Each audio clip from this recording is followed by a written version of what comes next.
यह कहानी है एक सन्यासी की। सन्यासी वह होता है जो अपना सब कुछ त्याग कर सिर्फ एक चीज को अपना लक्ष्य बना लेता है। कोई भी व्यक्ति सन्यासी बेवजह नहीं बनता। सन्यासी बनने के पीछे एक बहुत बड़ी वजह होती है। उस व्यक्ति के सन्यासी बनने के पीछे भी एक बहुत बड़ी वजह थी। सन्यासी बनने से पहले उस व्यक्ति के मन ने उस व्यक्ति से बहुत से गलत कार्य करवाए थे, बहुत से पाप करवाए थे। उस व्यक्ति का मन उसका मालिक बन चुका था और वह अपने मन का गुलाम। जीवन के हर सुख, आराम और ऐश्वर्य प्राप्ति के बाद भी उस व्यक्ति के मन में अथाह पीड़ा थी और यही मानसिक पीड़ा उसे सन्यासी बना देती है। सन्यासी बनने के बाद वह व्यक्ति सांसारिक दुनिया से दूर हो जाता है, जंगल में रहने चला जाता है, ध्यान करता है, तरह तरह की साधनाएं और अभ्यास करता है, भिक्षा मांगकर भोजन करता है, एकांत और मौन का अभ्यास करता है। लेकिन फिर भी उस व्यक्ति का मन शांत नहीं होता।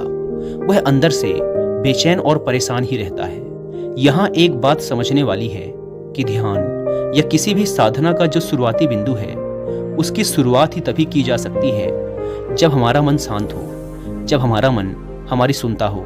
लेकिन उस सन्यासी का मन ना तो शांत था और ना ही उसकी सुन रहा था।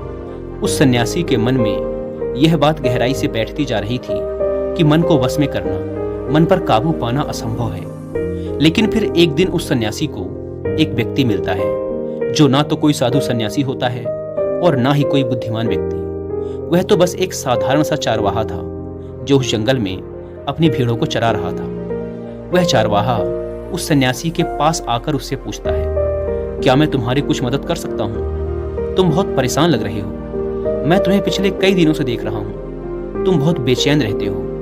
अगर तुम चाहो तो मैं तुम्हारी सहायता कर सकता हूँ। चारवाहे की बात सुन सन्यासी कहता है, भला तुम क्या मेरी मदद कर सकते हो? तुम तो एक संसारी हो जो अपनी मोह माया में लिप्त रहता है। यह सुन वह चारवाहा उस सन्यासी से कहता है, मैं तुम्हारी मदद कर सकता हूँ। मैं मन को वश में करना जानता हूँ। सन्यासी चारवाहे के मुंह से यह बात सुन जोर से हंसता है और कहता है, क्या कहा तुमने? तुम मन को वश में करना जानते हो? मैंने अपना सब कुछ त्याग दिया, आकर जंगल में रहने लगा। तब भी मैं अपने इस मन का गुलाम हूं और तुम कह रहे हो कि तुम इसे वश में कर सकते हो। वह चारवाहा कहता है, मन को वश में करने के लिए सभी वस्तुओं का त्याग करना आवश्यक नहीं है और ना ही जंगल में आकर रहना जरूरी है। बस एक चीज है जिसे छोड़ना सबसे जरूरी है। वह सन्यासी उस चारवाहे से पूछता है, और वह एक चीज क्या है? वह चारवाहा सन्यासी से कहता है, वह एक चीज है गलत जानकारी। आज तक हमारे भीतर जो भी जानकारी गई है उसी ने हमारे मन का निर्माण किया है। सन्यासी उस चारवाहे से पूछता है, परंतु वो कैसे? वह चारवाहा समझाते हुए कहता है, मान लो तुमने आज तक अपने जीवन में सेब का फल नहीं खाया, तुम्हें सेब के स्वाद के बारे में कुछ भी नहीं पता, तो क्या तुम्हारा मन कभी सेब खाने को कर सकता है? नहीं ना। इसीलिए हमारे मन का निर्माण जानकारी से होता है। वह सन्यासी उस चारवाहे की बात से प्रभावित हो जाता है और उससे कहता है, क्या आप इस बारे में मुझे और विस्तार से समझा सकते हैं? वह चारवाहा उस सन्यासी से कहता है, अगर तुम अपने मन को वश में करना चाहते हो तो अब मेरी बातों को ध्यान से सुनना। तुम अपने मन को वश में केवल तभी कर सकते हो जब तुम अपने मन की जड़ों को देख पाओगे। मन का निर्माण जानकारी से होता है और हमारे शरीर में जानकारी के 5 प्रवेश द्वार होते हैं। पहला, आँख।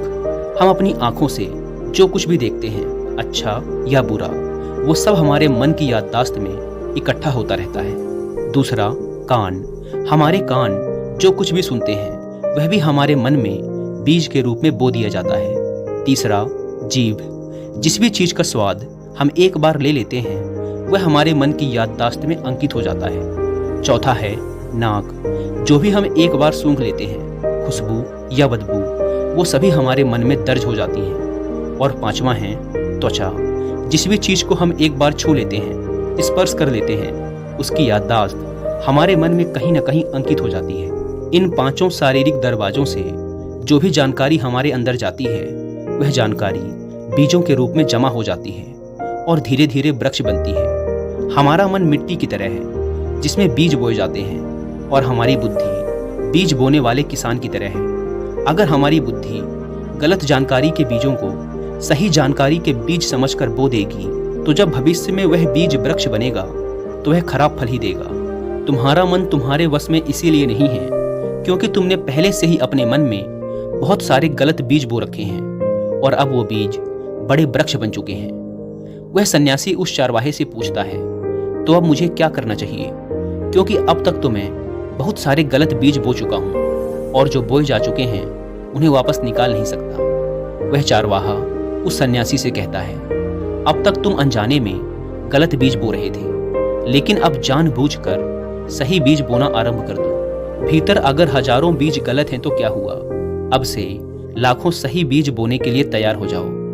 तुम्हें बस पूरे दिन इस बात पर ध्यान देना है कि इन 5 द्वारों से तुम्हारे भीतर क्या जानकारी जा रही है और जो जानकारी जा रही है वो सही भी है या नहीं। वह सन्यासी पूछता है, यह कब तक करना होगा? वह चारवाहा कहता है, पूरी जिंदगी भर। जिस प्रकार तुम हर दिन अपने पेट को अच्छा भोजन देते हो, उसी प्रकार तुम्हें हर दिन अपने दिमाग को भी अच्छा भोजन देना है, यानी सही जानकारी और सही विचार। जीवन में हर दिन हर पल तुम्हें सिर्फ 2 विकल्प मिलेंगे, जिसमें से एक विकल्प तुम्हारे लिए सही होगा और दूसरा गलत, लेकिन तुम्हें हर बार सही विकल्प का ही चुनाव करना है। हमेशा याद रखना, सही विकल्प का चुनाव करते समय तुम्हारे भीतर पीड़ा पैदा हो सकती है, लेकिन वह पीड़ा सिर्फ कुछ समय ही रहेगी। इसीलिए चाहे तुम्हारे अंदर कितनी ही पीड़ा क्यों ना हो, तुम्हें हर बार सही का ही चुनाव करना है। जितनी बार तुम सही चुनोगे, उतनी बार तुम अपने अंदर एक सही बीज बोओगे, और जिस दिन तुम्हारे अंदर के सही बीजों की संख्या गलत बीजों की संख्या से अधिक हो जाएगी, उस दिन तुम्हारा मन तुम्हारे बस में होगा। लेकिन उस दिन के लिए आज से, अभी से अपना प्रयास जारी रखना होगा। वह सन्यासी तो उस चारवाहे की बात को समझ जाता है, लेकिन क्या आप समझ पाए?